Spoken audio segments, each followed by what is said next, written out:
Carter, if I had you for 2 hours, I'd run down every school in the SEC and get your thoughts. But Yeah, since let's do a few. we only have you for a minute here, let's do this. I don't want to pin you down to anybody in particular.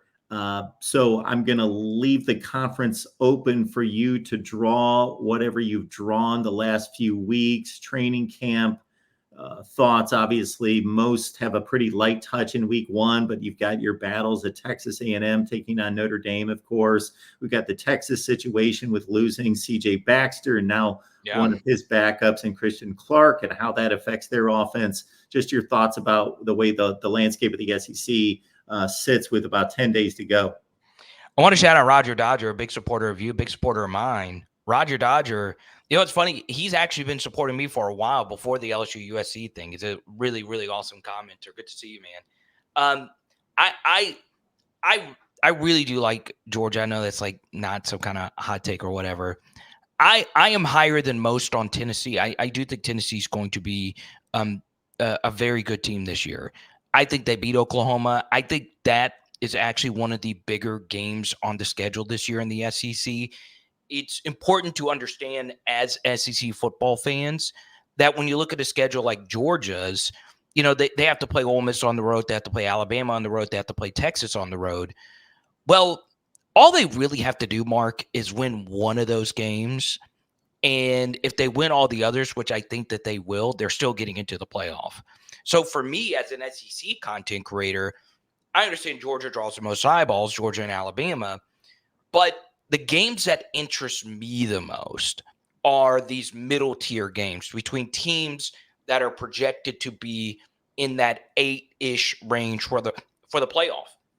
And there's extra equity as well in being one of those teams because you get to host a playoff game, right? If you're in that 5 to 8 range.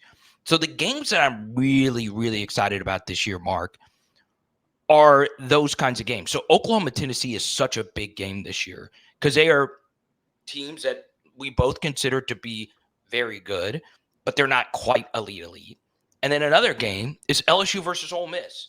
Those games in the middle of the season are going to be so key for the playoff positioning because we know that those 4 teams aren't going 11-1 outside of just losing that game, right? Those are the games that you've got to win to actually be in that 10-2 range. So as far as an SEC fan is concerned, or if you're not an SEC fan watching it, those are the games that interest me the most. I really don't care about Georgia, Alabama, because those teams are going to be good outside of that. So that's what I'm really looking forward to this year. And to me, Mark, I also think the teams in that range are just more interesting. Like, we know Georgia's elite. Alabama is obviously the biggest story with, the Saban not being there anymore. But I'm just really fascinated with those teams right there in the middle. And then you have a team like Missouri, who has by far the easiest schedule in the SEC this year, Mark. It's not close. There's a lot of things that go their way. Missouri is the only team, Mark. So as you know, all right, and I know I'm running long here, so I'll skedaddle after this. I'll skedaddle after this. I study schedules like nobody's business. And I always love a college football season with the double bye. College football is hard. These kids are going to class on top of learning play, but it's hard for teenagers to do this, right? Especially with the portal now, going to new places, credit hours. It's really hard. I talked to some of the players. It's hard. Missouri's schedule is the easiest because they get a double bye. They're also the only school in the SEC, Mark, that has a 4 by 4 schedule. So they have the most equitable amount of rest in theory. And on top of that, they have one of the easiest first 4 weeks of an SEC schedule I have ever seen. So it's a very interesting dichotomy. And this will be the final thing. All right. If you are a college football fan, if there is one thing that you want out of this season, all right, and I can't believe I'm going to say this, Mark. Can't believe it. This is my first time I'm sharing this take, okay? 2 hot takes for you, all right? I shared this on my LSU Twitter account, and people went crazy. I would prefer LSU this year. If I had to choose between LSU reaching the national championship game or hosting a playoff game, I want to host a playoff game. I would much rather be like an 8 seed, host a playoff game, win it, and then get beat by Georgia or something like that in the next round. instead of getting to the national championship game and losing. I want to host a playoff game because we don't know. You hear these things. It might all be neutral sites the next year because the neutral sites make more money. So I want LSU to host a playoff game. That is my first thing, even as much as reaching the national championship game. The second thing I'm doing this year, Mark, is I am rooting against Missouri. I think it's bad that, this SEC that we have, such inequitable schedules, that their schedule is so much easier than basically everyone else's. And I don't want them getting into the playoff if they go 10-2 and they kind of just, skate by. And their best win is like Oklahoma by like 1 point or whatever. And believe it or not, Mark, I am rooting for the Florida Gators this year. Outside of when they play LSU, I want Florida to win because I value teams that challenge themselves.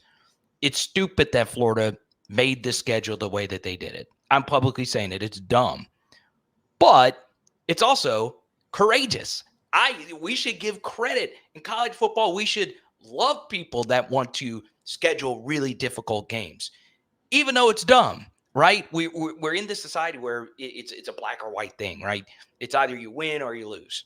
But that's not really the case to me in college football because you make your own schedules in a lot of different ways. So the fact that Florida needlessly scheduled UCF, needlessly scheduled Miami, and they also play Florida State, and they have the hardest 5-game stretch I've ever seen in college football. And by the way, Mark, this 5-game stretch is the final 5 games of the season. So they're going to be tired, beaten up, weary, and all of that. I am rooting for the Florida Gators this year because I'm rooting for people that actually put their asses out there. So I'm as far as the SEC is concerned, I'm not going to say go Gators. I'll never get to that point. But I want them to do well because I believe in good vibes. And I love the fact that they challenge themselves. Wow, Carter, you have thrown out about 45 things I want to respond to here. Yeah, so I will be as brief as possible. So the LSU thing and hosting a playoff game, I will side with your crazy responders on. I get your point. But LSU is going to be hosting a playoff game at some point. It might be 3 years from now. It's going to happen anyway. Get to a national championship game. Okay, that aside, I, like you, am fascinated by scheduling, maybe from a slightly different angle because I hold conferences accountable. That's my thing. I hate the inequity all over the board. I hate the situation the SEC had where Texas A&M had to play South Carolina every year. There are no 2 schools in the conference that had less to do with each other than forcing those 2 to just inane scheduling out of the SEC. The SEC has done everything. They have been the preeminent conference on the field and also in terms of being visionaries in every other way, except their scheduling has sucked for 30 years, ever since they split it. Awful scheduling. Horrible. I posted a video. They actually obviously struck a chord with somebody. He's got 12,000 views from last week where I took Oklahoma's schedule and Texas's schedule and said, how can this be? I lined up the opponents in terms of schedule difficulty. Texas's second most difficult game in conference is almost assuredly Texas A&M. Yeah. Texas A&M could be Oklahoma's second easiest conference game. I had Tennessee in that slot, and they're probably better than Texas A&M. Yeah. The composite Texas schedule in the SEC went 19-37 last year. Wow. And the composite Oklahoma schedule in the SEC, 36-20. It's flipped. It's just crazy how you can say, schools, you are playing for the same championship, but we're weighting this way. And I'll leave you with one other example from about 10 years ago. LSU, Alabama. This was at the heat of 2011, 2012, in that range where LSU, Bama, that was a game everybody had to watch every year.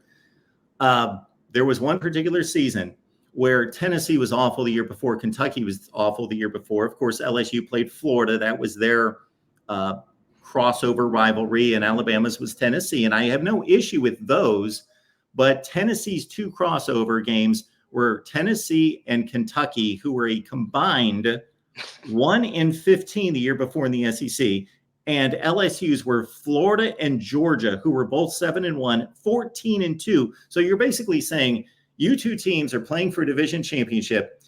You play each other, and then you've got 5 games that are exact. But the 2 differences are you go play 2 of the top 7 or 8 teams in the country, and you're going to go play 2 teams that won 1-15 in this conference. you're deciding a division championship. Yes, and this is what I was and to Jackson. Um, for the super chat, how do I feel about LSU and OU on rivalry week? Well, the only real juice between these schools is the recruiting battle that happened this offseason.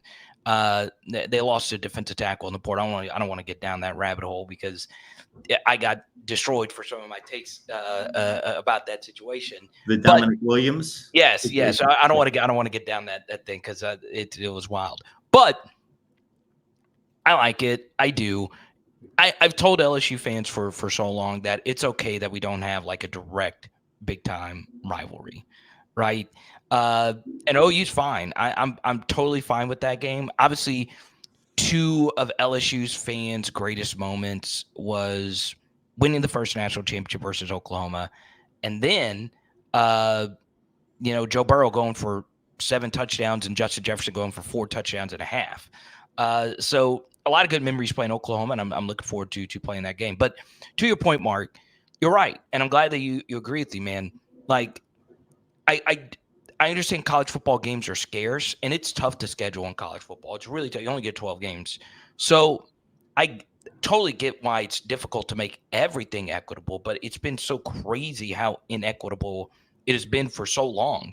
And, I'd bring it up, and people would be like, well, it's just how it is. I was like, well, I don't like just how it is. I hate that debate. Well, that's how it is. We have to that's what you assert change in life. You can assert change in society, in sports. Stick up for what's right and what's fair, and just don't groupthink. We just will be appeased by it. We don't want that at all. Not at all. I'll answer this from Nick, and then I will skedaddle. What's the better state, Michigan? Nick is baiting you. He is just poking the bear. Wait, why? So what's the context behind it? This is Nick's approach. Is he want to give as small a super chat as possible, but he get his voice heard. Nick's a Michigan fan. Okay, so since he super chatted and helped pad your money here, I mean, $1.99. There you go, and YouTube gets 30% of that. So it's not worth spouting off the wrong answer. No, I'm Carter. I'm gonna answer it, Nick. It's Ohio, baby, because that's where Joe Burrow and Jamar Chase are. That's why I'll pick Ohio. But Mark, it's always good to be with you, man. Thanks, Carter. I'll be tuning into the show. I'll be listening to one of your shows on my flight to Vegas. Cool. I'll download it. So there you go. Make sure you subscribe, support Mark, and Mark also is his own boss. Okay, so that means he doesn't have some big corporation backing him. At least I don't think so. So your super chats go a long way when you help out a solo creator. Trust me, I know it. I'm in Mark's shoes every single day. So I appreciate you, Mark. We'll talk soon. Okay. You heard the knowledge today from Carter. Get on over to Carter's channels right here. They're phenomenal. Thank you, Carter. Have a great time. If I don't talk to you in the meantime, have a great time in Vegas. Not too good of a time, and enjoy the game. All right, buddy. We'll talk soon. Thanks, man. College football is even more exciting with some action on the line. And the games are even better when you're cashing in. And the Voice of College Football is the place to be to get the greatest value. Let's start with my picks. 75% against the money line, 58% against the spread. I've got a 40-year track record. In fact, in 2023, at $100 played per game, you would have netted over $9,300. And guess what? I'm just the warm-up act. Steve Merrill, our ace in the hole, show stopper from Wager Talk. 6 years with the Voice of College Football, over 30 years in the industry. Steve gives us analysis on all the big games, but you can't miss Steve's weekly under-the-radar pick, which went 21-5 against the spread the last 2 seasons. I repeat, 21-5 against the spread. You also get picks from some of our top analysts here at the Voice of College Football, including Steve Dace and Matt Zemek. Become a YouTube channel member or Patreon member for just $99 per month. Go to the main channel on YouTube, click join, and select the betting tier. Do the same thing on Patreon. Make 2024 a winner now.